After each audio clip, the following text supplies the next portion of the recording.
B is very simple. We will write 3 dots, 2 in upper and 1 in the midsection downwards, and then one line. Translate into 1, 2, 3 line. 3 dots and then line. Isn't it? W. W is another very simple. First we will keep a dot and then one here and another here. So this translates into dot, first line, second line. Then we have X, one dot, one line, then two dots on both the sides, on either sides, and then again another line. Translates into line, two dots, line.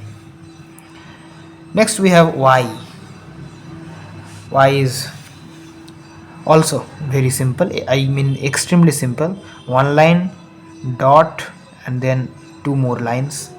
Translates into line, dot, line, line. Z.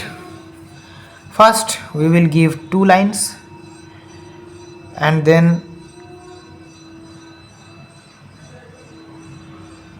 two dots on either sides, one dot here and another dot here, and this we can create an intersection. If we join the two lines between the two dots, then it will appear like Z. So we will remember like this, line, line, dot, dot. All the alphabets in English are completed in Morse code.